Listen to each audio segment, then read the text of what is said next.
to declare the Code of Conduct for Political Appointees duly launched.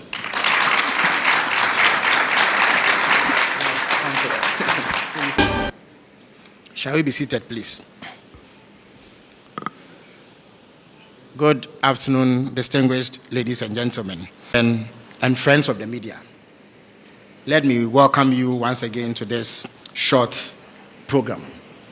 As part of his broad commitment to the Ghanaian people in the run-up to the 2024 elections, then candidate Mahama committed to doing a number of things within his first 120 days in office. One of them was the launch of a code of conduct to regulate the behavior of his appointees and other government officials. So we are here this afternoon to witness the launching of the code of conduct by the President of the Republic. So without wasting any time, let me right away invite the Chief of Staff to make some brief remarks before we continue. Thank you very much. Your Excellency the President, senior government officials, honorable ministers, deputy ministers, and staffers. My work here is very simple, just to pave the way for His Excellency to launch the Code of Conduct. But before then, I just want to draw attention to one thing. An aspect of governance is like running a boarding school. There needs to be checks and balances, rules and regulations that tells you don't walk around during prep hours. The same thing applies to what we're doing here. And so, I will encourage each and every one of you, once you get your copy, to study it just like your Bible. Because there shall never be any excuse for whatsoever when you cross the line. And Mr. President, with your indulgence, let me tell them a little story. Colleagues, the only time you will not be able to reach the president is when we are about removing you. I've heard some of you say, oh, he's my friend, I go to his house. Trust me, even if you meander your way to reach him through his driver, his ADC, the president will tell you, as for this Julius, this issue came up, and I told him to wait. Look at what he's done. But he's written the letter already. So, my colleagues,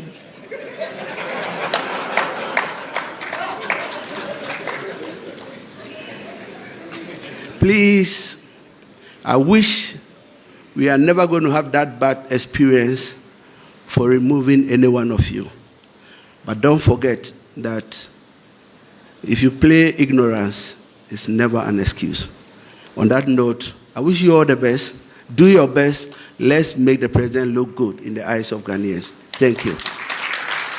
Deputy ministers, members of the Council of State, presidential staffers, head of agencies, distinguished guests, ladies and gentlemen.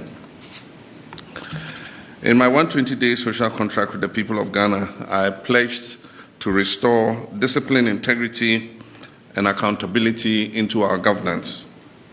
Today, we're taking an important step towards fulfilling that promise with the official launch of the Code of Conduct for Political Appointees. This code represents a bold declaration of the standards we must uphold as servants of the public. It reflects our commitment to build a government that is ethical, responsive, and worthy of the people's trust. Let me be clear. This document is not a ceremonial one. It is a living and enforceable framework that outlines what is expected of every individual appointed under this administration. Though the document often uses the term minister, it applies broadly to deputy ministers as well, to presidential staffers, to chief executive officers and their deputies, to members of the Council of State, to board members, and other political appointees within the executive arm of government. And I include myself. It applies to my vice president, myself, the president, the chief of staff, the executive secretary, all advisors, all of us are bound by this code of conduct. This is a government of shared responsibility, and there will be no sacred cows. Why do we need a code of conduct? Because we must build a new political culture, one that is rooted in transparency, humility, and ethical leadership. Ghanaians deserve leaders who serve with honor and put the public interest ahead of their personal gain. This code is designed to guide our actions and decision-making and to make clear the consequences that will happen when we fall short. Now let me highlight a few key principles and provisions of the code. All political appointees must serve the public with integrity and impartiality, must place the national interest above their personal interest, must avoid misuse of office or state resources, must declare and manage any potential conflict of interest, must eschew opulence, be accountable for every cedi or public money you spend, and be humble in service, measured in language, and respectful to citizens at all times. You are not in office to wield power. You are here to serve the people of Ghana. The second is conflict of interest. Any situation that creates a conflict between your personal interest and your official duties must be avoided or disclosed. This includes holding stakes in companies that deal with government or with your ministries, using insider knowledge for your personal benefit, awarding contracts to entities that are connected to yourself or your close family. If you're a dormant partner in any business engaging with the government, even outside your ministry, you must disclose it in writing to this office. Not through a telephone call, not through a relative. You must submit an official declaration. Failure to do so will result in disciplinary action. Number 3, interest of friends and family. Public perception matters. You must avoid making decisions that benefit your relatives or your close friends.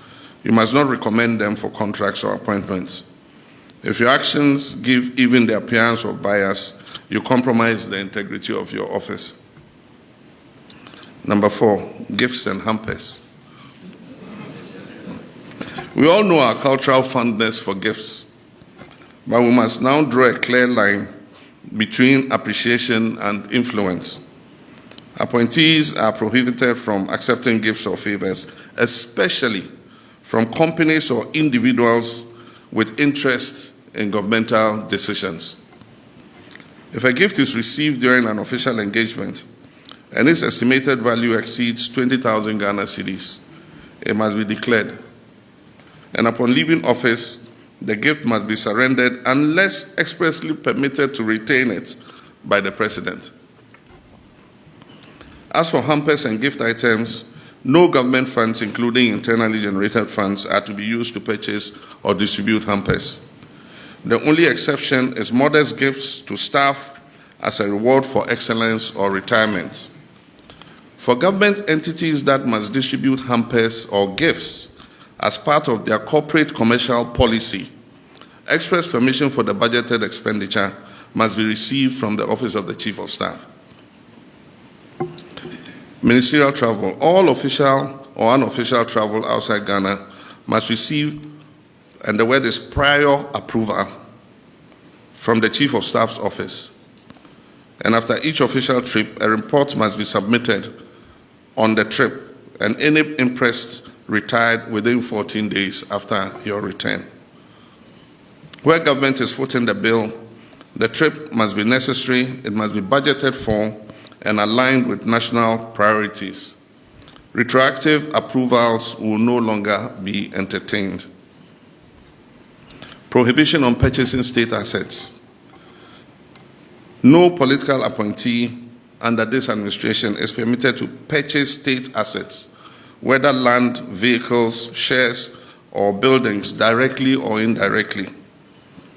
If you attempt to do so and you are found out, your appointment will be terminated.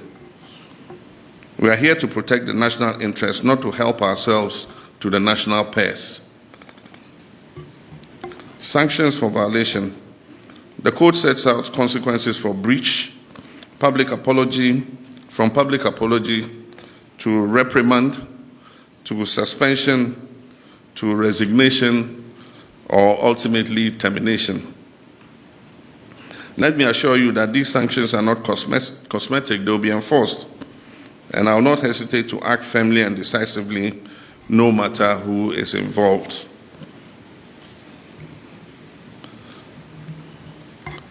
Kindly do not put me in a position where I have to make that drastic choice, because when it comes to protecting the integrity of this government, I will not compromise. Citizen engagement and reporting. Accountability does not end at the walls of this room and in just one code of conduct. I invite the citizens of Ghana to play a role in monitoring compliance of this code.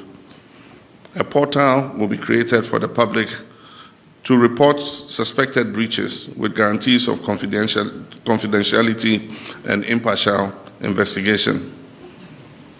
Ladies and gentlemen, what we launched today is more than a code. It is a declaration of intent. It is the foundation of a new ethos in public service, one that values ethics over expediency, duty over indulgence, country over self. We're here to serve and will serve with honor. On the 18th February 2025, I set a deadline of 31st March 2025 for all appointees who are taking office or being nominated at the time to declare their assets.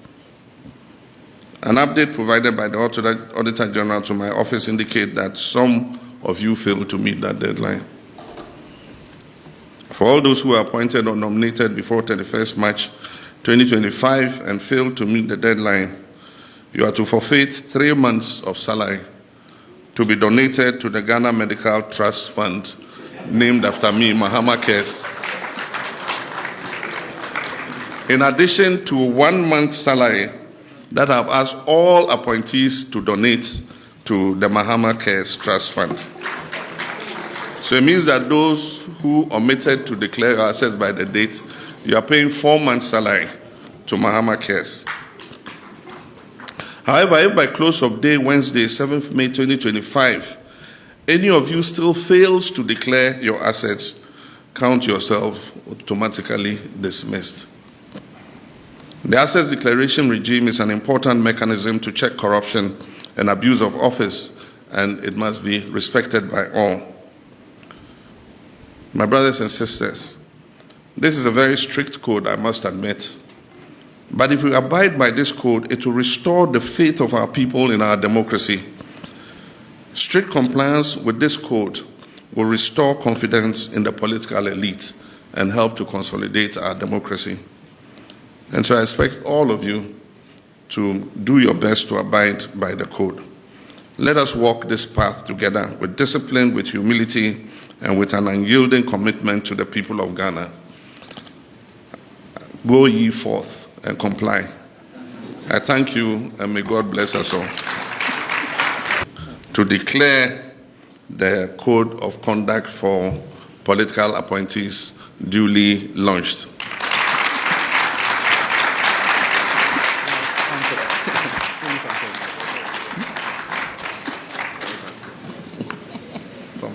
Thank you very much, Your Excellency, and the senior government officials. Shall we all rise as the national anthem is rendered?